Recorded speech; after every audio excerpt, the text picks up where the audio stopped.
నమస్తే, నేను మీ వసంత్. తెలంగాణలో ఒక అతిపెద్ద దందా బయటపడింది. ఒక అతిపెద్ద స్కామ్ ఇది. ప్రతి సంవత్సరం 250 కోట్ల రూపాయలు కొట్టేశారు. ఎవరు కొట్టేశారు అనేది మీ అందరికి డౌట్ రావచ్చు. హ్యాక్ చేశారా, లేదంటే దొంగతనం చేశారా, ఏం చేశారు అనేది మీ అందరికి డౌట్ రావచ్చు. కానీ ఇక్కడ ప్రభుత్వ ఉద్యోగులే ఈ దొంగతనం చేశారు అని అయితే ఖచ్చితంగా చెప్పొచ్చు. ఎందుకు ఈ మాట చెప్తున్నానంటే 2019లో దాదాపుగా తెలంగాణలో పనిచేస్తున్న అవుట్సోర్సింగ్ కానీ లేదంటే కాంట్రాక్ట్ బేస్డ్ ఉద్యోగులు కానీ 2 లక్షలు ఉంటే అది 2025కి 5 లక్షలకు చేరువలో ఉందన్నమాట. రైట్.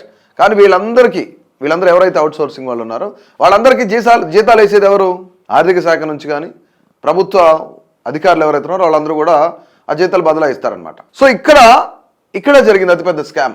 ఒక్కొక్కరు రెండు ఉద్యోగాలు చేసేవాళ్ళు. యాక్చువల్లీ ఒక వ్యక్తి పనిచేస్తుంటే ఆ వ్యక్తి అకౌంట్లో శాలరీ పడాలి, కానీ తన వైఫ్ అకౌంట్లో కూడా శాలరీ క్రెడిట్ అని అంటే ఇది అందరికీ తెలిసి జరిగిన పెద్ద దందా. రైట్.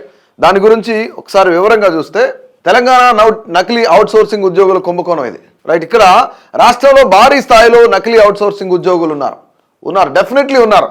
ఇక రికార్డుల్లో ఉన్నట్లు దర్యాప్తులో తేలింది. ముఖ్యంగా 5,000 నుంచి 7,000 వరకు ఫేక్ పేర్లపై జీతాల చెల్లింపులంట. 5,000 మంది నుంచి 7,000 మందికి ఫేక్ జీతాలు ఇస్తున్నారు, ఫేక్ పేర్లతో. ఎంత దారుణం చూడండి, ఎంత పెద్ద స్కామ్ ఇది. ప్రభుత్వ నిధులు కోట్లు అక్రమంగా, ప్రభుత్వ నిధులు ఏవైతున్నాయో కొద్ది కోట్ల డబ్బులు అక్రమంగా వినియోగించుకున్నారు.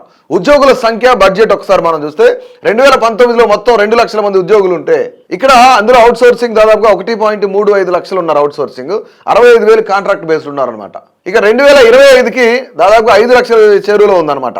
బడ్జెట్ ఎంత ప్రతి సంవత్సరం ఎంత అవుతుందంటే వీళ్ళకి 250 కోట్ల రూపాయలు వీళ్ళ జీతాలకే సరిపోతుంది. అంటే చిన్న హోమ్ గార్డులు కానీ ఇట్లాంటివి చిన్న ఏవైతే అటెండర్లు కానీ ఇవన్నీ కొన్ని ఉన్నాయన్నమాట. రైట్. ఉద్యోగుల సంఖ్యను పెంచి చూపడం, అలాగే ఉన్న ఉద్యోగాల జీతాలను పెంచి చూపడం, ఏజెన్సీలు అధికారులు కలిసి నిధుల దుర్వినియోగం చేశారు. ఉద్యోగాలు కొంతమందిని ఇక్కడ కౌంట్ పెంచి చూపడం, ఉద్యోగస్తులు ఎవరైతే ఉన్నారో వాళ్ళందరూ కౌంట్ పెంచడం, జీతాలు కూడా పెరిగినట్లు వాళ్ళకి చూపించడం, అంటే ఒక ఫేక్ రిజిస్టర్ మెయింటైన్ చేశారు అనుకోవచ్చు. ఓకేనా.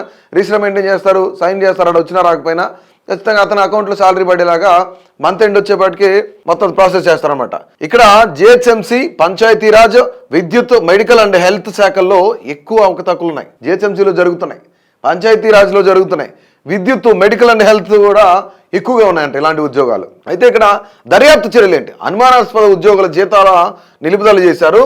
ముఖ్యంగా ఇక్కడ ఏం జరిగిందంటే ఉన్నత స్థాయి కమిటీ అనేది ఏర్పాటు చేయాలి డెఫినెట్లీ. ఇందులో ఎవరెవరైతే ఈ స్కామ్లో పాల్గొన్నారో, ఎవరెవరైతే ఈ దందాలో పాల్గొన్నారో వాళ్ళందరినీ కఠినంగా శిక్షించాలి. ఎందుకంటే ఇప్పుడు జీతాలు ఇవ్వడానికి డబ్బులు లేవంటున్నారు రేవంత్ రెడ్డి గారు, పెన్షన్లు ఇవ్వడానికి డబ్బులు లేవని చెప్తున్నారు. అసలు రాష్ట్రాన్ని ఎలా నడపాలో కూడా అర్థం కావట్లేదు. మనల్ని చూస్తే బయట అప్పులు ఎవరు ఇవ్వట్లేదు, మనల్ని చూస్తే బయట ఎవరు నమ్మట్లేదు, మనల్ని అప్పులు పుట్టట్లేదు. ఒక లెక్క చెప్పారు, 18,500 కోట్లే మాత్రమే వస్తున్నాయి. 1వ తేదీ వస్తే జీతాలు ఇవ్వాలి, పెన్షన్లు ఇవ్వాలి. వాళ్ళు ఇచ్చిన 6 గ్యారెంటీలు ఏవైతే 6 గ్యారెంటీలు అమలు చేయడానికి మరి ఇంత కుంభకోణం జరుగుతుంటే గత 7 సంవత్సరాల నుంచి ఏం చేస్తున్నారు మరి? రైట్. ఇక్కడ ముఖ్యమైన అవకతవకలు ఏంటంటే 2 ఉద్యోగాలు చేయటం, రెగ్యులర్ స్టాఫ్ కూడా, గవర్నమెంట్ ఎంప్లాయీ కూడా అవుట్సోర్సింగ్ ఉద్యోగం ప్లాన్ చేసుకొని 2 మేనేజ్ చేయడం, 2 ఉద్యోగాలు. అరే ఈరోజు ఒక వ్యక్తికి ఒక ఉద్యోగం లేక తెలంగాణలో ఎంతమంది నిరుద్యోగులు ఉన్నారు? ఎంతమంది నిరుద్యోగులు రోడ్లపైకి వస్తున్నారు? ఈరోజు మాకు ఉద్యోగాలు కావాలి అని చెప్పేసి కొత్త జీవోలు పాస్ చేయండి, కొత్త నోటిఫికేషన్లు ఇవ్వండి అని చెప్పేసి ఎంతమంది? ఇప్పటికీ గాంధీనగర్ వెళ్తే ఎంతమంది చదువుకుంటున్నారు?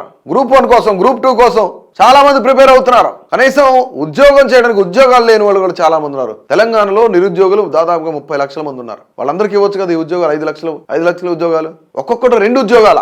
ప్రభుత్వ అధికారులకు ఇక్కడ 2 ఉద్యోగాలు చేసేవాళ్ళు సిగ్గుందా పోనీ? ఎవరికైనా విద్యార్థులు ఆత్మహత్యలు పాలవుతున్నారు, మాకు ఉద్యోగాలు లేవు, నోటిఫికేషన్లు ఇవ్వండి అని చెప్పేసి. ఒక గవర్నమెంట్ ఉద్యోగం తీసుకొని మళ్ళీ ఇంకో అవుట్సోర్సింగ్ ఎందుకు, కాంట్రాక్ట్ బేస్డ్ ఎందుకు? నీకు ఇంకా సిగ్గు అనిపించట్లా కనీసం? ఇక్కడ ఇంకా ఇందాక నేను చెప్పిన మాట, భార్యల ఖాతాలకు జీతాలు మళ్లింపంట. ఉద్యోగం చేసేదేమో హస్బెండ్, శాలరీ పడేది మాత్రం వాళ్ళ వైఫ్ ఖాతాలో. అధికారుల ఇళ్లలో పనిచేసే వారికి కూడా ప్రభుత్వ జీతాలు ఇస్తున్నారంట. అధికారుల ఇళ్లలో పనిచేయించుకునే వాళ్ళకేంటి? చదువుకొని రోడ్ల మీద ఎంతమంది ఉన్నారు ఈరోజు? ఉద్యోగాలు లేక ఇబ్బందులు పడుకుంటా, కుటుంబాలను సాకలేక, తల్లిదండ్రులు పెద్ద వయసుకు వచ్చిన తర్వాత వాళ్ళ కష్టాన్ని చూడలేక ఎంతోమంది ఇప్పటికి ఏడుస్తా ఉన్నారు. ఉద్యోగం వస్తే నా తల్లిదండ్రులు చూసుకోవాలని చెప్పేసి. హోంశాఖ మాత్రమే పూర్తి డేటా ఇవ్వకపోవడం అంట. రైట్. హోంశాఖ గత హోంశాఖ కానీ ఇప్పుడు హోంశాఖ ఏంటి అసలు, ఇదేంటి పరిస్థితి ఏంటి అసలు? ఇక్కడ ముఖ్యంగా ఏంటంటే 7 సంవత్సరాల పాటు కొనసాగిన పెద్ద కుంభకోణం ఇది. IFMIS లో ఇందులో ముఖ్యంగా లోపాలు ఉన్నాయి, పారదర్శకత లేకపోవడం దీనికి ముఖ్యమైన కారణం. ఒక పోర్టల్, ఈ పోర్టల్కి సంబంధించి ఎప్పటికప్పుడు ఆ డేటా ఎంట్రీ కానీ లేదంటే ఆధార్ కార్డు కానీ వాళ్ళ ప్రూఫ్స్ కానీ తీసుకోవాలి కదా. ప్రభుత్వ ఉద్యోగాల్లో కానీ అవుట్సోర్సింగ్ కాంట్రాక్టర్లో కానీ లేదంటే కాంట్రాక్ట్ బేస్ ఉద్యోగాల్లో కానీ ఎందుకు బయోమెట్రిక్ పెట్టరు? ఎందుకు ఎప్పటికప్పుడు రీచెక్ చేసుకోరు? దాదాపుగా 1700 కోట్ల పైన తినేశారు 7 సంవత్సరాల్లో. ఇక్కడ ప్రభుత్వం వాస్తవ ఉద్యోగుల ధృవీకరణ పనిని కొనసాగిస్తోంది. రైట్, ముఖ్యంగా మనం చూస్తే 7 సంవత్సరాలు ఆల్మోస్ట్ 1750 కోట్ల రూపాయల వరకు తినేశారు. ఈ డబ్బులన్నీ ఉంటే దేనికో దానికి ఉపయోగపడతాయి కదా. సో అసలు ప్రభుత్వం ఏం చేస్తుంది మరి? ఇప్పుడు ఒక కమిటీని ఏర్పాటు చేయాలి. ఇందులో ఎవరైతే ఇన్వాల్వ్ అయిన అధికారులు ఉన్నారో, ఈ 5 లక్షల ఉద్యోగాలు చేసిన వాళ్ళు ఎవరైతే ఉన్నారో, జీతాలు ఎవరైతే తీసుకున్నారో వీళ్ళందరినీ రీపేమెంట్ చేయించాలి. డెఫినెట్లీ వీళ్ళందరినీ జైలుకి పంపాలి ఖచ్చితంగా. సో ఇది ప్రభుత్వ శాఖల్లో అవుట్సోర్సింగ్ ఉద్యోగాలకు సంబంధించి లేదంటే కాంట్రాక్ట్ ఉద్యోగాలకు సంబంధించి జరిగిన అతిపెద్ద కుంభకోణం ఇది. ప్రభుత్వ సొమ్ము ఏ విధంగా వృధా అయిందనేది మనందరికీ కళ్ళ కట్టినట్టుగా అనిపిస్తుంది. రైట్, ఇది గత ప్రభుత్వం చేసిన తప్పు ఈ ప్రభుత్వం కొనసాగిస్తూ వస్తుంది. ఖచ్చితంగా దీనిపైన చర్యలు తీసుకోవాలని మనందరం కూడా కోరుకుందాం.